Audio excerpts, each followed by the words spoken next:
تعارف کروانا یاد نہیں رہا مجھے، ہمارے درمیان community minister Pakistan high commission محترم ثالث کیانی صاحب موجود ہیں. ان کا میں دل سے شکریہ ادا کرتا ہوں کہ یہ کافی قیمتی وقت نکال کے آئے ہیں. ابھی محترم گیلانی صاحب جو ہیں وہ دورے سے پاکستان گئے ہیں واپس، تو ان کے ساتھ دن رات مصروفیت تھی. دن تو آج ان کا ریسٹ کا تھا کیونکہ سارا دن سونا تھا انہوں نے، مگر انہوں نے خاص شفقت کی کہ ہمارے درمیان موجود ہیں. کیانی صاحب آپ کا شکریہ، آپ تشریف لائے.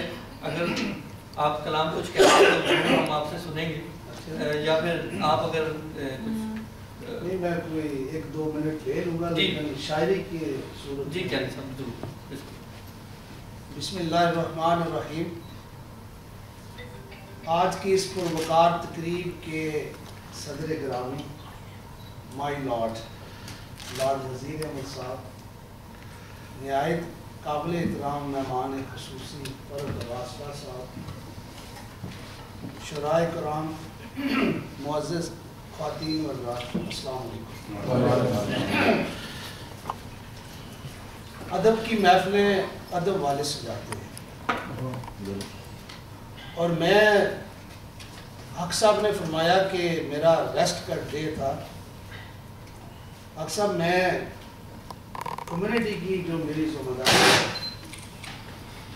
میں کوشش کرتا ہوں، بلکہ میں 7 days ورکنگ ڈے تو 5 ہیں، بلکہ جو پبلک ہالیڈے 2 دن ہوتے ہیں، میں انشاءاللہ تعالیٰ کوشش کرتا ہوں کہ اگر جہاں بھی مجھے میری کمیونٹی یاد کرے تو میں انشاءاللہ حاضری کی کوشش کرتا ہوں کہ میں اپنی حاضری کروں. اور آج ہمارے جو پاکستان کے ایک مایہ ناز شاعر یہاں تشریف لائے ہیں، جب مجھے یہ اطلاع ملی تو میں آفس سے جو کام میرے کچھ تھے میں کل پہ پینڈنگ چھوڑ کر میں نے کہا کہ میں ضرور حاضری کروں گا. اور یہ میں سمجھتا ہوں کہ اس ملک میں برطانیہ میں جو ادبی محفلیں سجاتے ہیں وہ بڑا ہی پاکستانی قوم کے لیے سرمایہ ہے.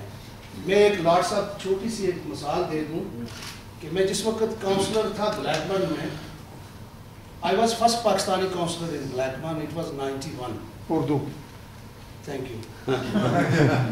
تو وہاں پر کوئی ادبی پروگرام نہیں ہوتا تھا، تو وہاں میرے انڈین مسلمان بھائی بھی پاکستانی بھی تھے. تو میں ایک دفعہ ہم بیٹھے تو میں نے کہا یار اتنی بڑی کمیونٹی ہے، 30,000 مسلمان یہاں آباد ہیں، تو بے شمار باقی پروگرام ہوتے ہیں، تو کیوں نہ کوئی ایسے بھی پروگرام ہوں جو ہماری آنے والی نسلیں ان کو پتہ چلے کہ ہمارا ادب کیا ہے، ہمارا ملک کے جو شاعر ہیں جن کی انہوں نے پاکستان بنانے کے لیے بڑی کنٹریبیوشن ہے.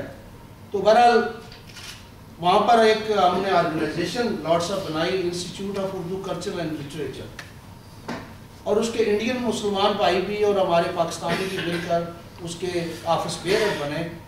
تو میں نے کہا کہ میں انشاءاللہ تعالیٰ جو بھی آپ مشاہرہ کریں گے میں اس کی فنڈنگ کونسل سے کروں، اور اب تو جب تک میں کونسلر رہا ہوں میں اس کی فنڈنگ جو ہے نا بلیک برن بورو کونسل سے کرواتا ہوں. اور ہم نے اقبال ڈے بھی منائے، پاکستان سے بھی شاعر بلائے، ہندوستان سے بھی بلائے، جو لوکل شاعر UK کے وہ بھی وہاں آتے رہے.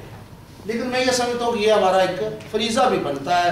جس طرح آج ہمارے بھائی، ہماری عزت، ملک اور قوم کی عزت جناب لارڈ نذیر احمد صاحب آج اس ہاؤس آف لارڈ میں یہ ادبی محفلیں سجا رہے ہیں. پولیٹیکل محفلیں تو ہوتی ہیں، لیکن میں سمجھتا ہوں کہ یہ ہماری آنے والی نسلوں کے لیے، اور جو ہماری یہاں پر بزرگ بیٹھے ہیں، ہمارا یہ فرض بنتا ہے کہ ہم آنے والی جو نسلیں ان کو یہ بتائیں کہ ادب کیا ہے، ہمارے ملک کے لیے لوگوں کی کیا قربانی ہے.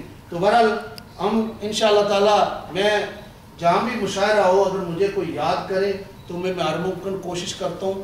اس آرگنائزیشن بنانے سے پہلے میں کسی اس محفل میں کبھی نہیں گیا تھا، لیکن جب ہم نے وہ آرگنائزیشن بنائی تو میں نے کوئی مشاعرہ مس نہیں کیا، اس لیے کہ یہ ذوق والے لوگ ہیں اور ان کو سننا، اور یہ بڑی اچھی بات ہے جس طرح ہمارے شاعر بھائی اور بزرگ یہاں اپنے کلام پیش کر رہے ہیں. تو میں اس بات پہ یقین کرتا ہوں کہ تنقید برائے اصلاح، چاہے وہ شاعری کی صورت میں ہو چاہے وہ کسی دوسری صورت میں ہو، اس کو خندہ پیشانی سے ایکسیپٹ کرنا چاہیے، چاہے میں حکومت میں ہوں چاہے میں باہر ہوں. وہ میں یہ سمجھتا ہوں کہ یہ ہمارا جو ہے نا یہ فرض بنتا ہے اور اپنی اصلاح کرنی چاہیے.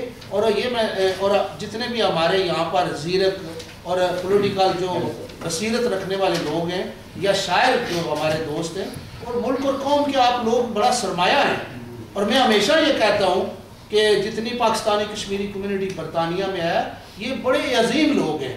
آپ لوگوں کی بڑی ہی کنٹریبیوشن آپ نے ملک کے لیے، اور آپ لوگ ہمیشہ جب بھی پاکستان پر مشکل وقت آیا آپ نے بڑھ چڑھ کر حصہ لیا، اور آپ کا حق بھی بنتا ہے کہ اگر آپ ملک اور قوم کی خدمت کرتے ہیں تو اگر آپ ان کے اصلاح کے لیے اگر تنقید کریں تو یہ آپ کا بیسک رائٹ بھی بنتا ہے، اور اس کو ایکسیپٹ بھی کرنا چاہیے اور اس پہ عمل بھی کرنا چاہیے، امپلیمنٹ بھی کرنا چاہیے. بہرحال میں اس کو لمبی بات کو لمبی کر گیا ہوں. میں حق صاحب آپ کا نہایت احسان ممنون ہوں کہ آپ نے مجھے یاد کیا. آپ ہمیشہ فنکشنوں میں مجھے بلاتے ہیں، اور جو فنکشن لارڈ نذیر صاحب جس کی چیئر کریں تو میں وہاں پر تو میں فخر سے جاتا ہوں کہ میرے بڑے اچھے ایک بھائی ہمارے لیے ایک قومی، ہمارے لیے ایک ملک کے سرمایہ ہیں، پاکستان کے لیے، کشمیر، تاریخ آزادی کشمیر کے لیے اور اپنی کمیونٹی کے لیے. اللہ تعالیٰ انہیں مزید عزت دے، ترقی دے، اور انہیں تعالیٰ اپنی حفظ و امان میں رکھے. باقی سب میں دوستوں اپنے خواتین کا بھی مشکور ہوں کہ آپ نے مجھے سنا. انشاءاللہ تعالیٰ میں پاکستان ہائی کمیشن میں ہوں، میں یہاں کا رہنے والا ہوں. میں لارڈ نذیر صاحب اور ہم کو لیگ کاؤنسلر بھی ہے، سرور صاحب بھی ہم کو لیگ کاؤنسلر ہے، سجاد کریم بھی ہم کو لیگ کاؤنسلر ہے، اور لارڈ قربان صاحب بھی. ہم ایک ہمارا فورم تھا Pakistani Kashmiri council forum UK، جس وقت یہاں پہ الیکشن ہوئے اور میں الیکٹڈ وائس چیئر بھی ہوا تھا، اور ہم نے مل کر کئی پلیٹ فارم پہ کام کیا پاکستان اور کشمیر کے لیے. آج بھی ہم چاہتے ہیں کہ ہمارے بھائی جو یہاں پر سینئر ہیں ہم ان کی قیادت میں، ان کی رہنمائی میں مل کر اپنے ملک اور قوم کے لیے جو کر سکتے ہیں انشاءاللہ کریں. اور میں حاضر ہوں آپ کے لیے. میرا آفس میں جہاں بھی جاتا ہوں میں ہمیشہ گزارش کرتا ہوں کوئی اپوائنٹمنٹ کی ضرورت نہیں، فرسٹ کم فرسٹ سرو. آپ جب بھی آئیں، کسی سیاسی جماعت سے تعلق ہو، مجھے اس چیز سے کوئی غرض نہیں ہے. پاکستانی اور کشمیری میرے بھائی ہیں.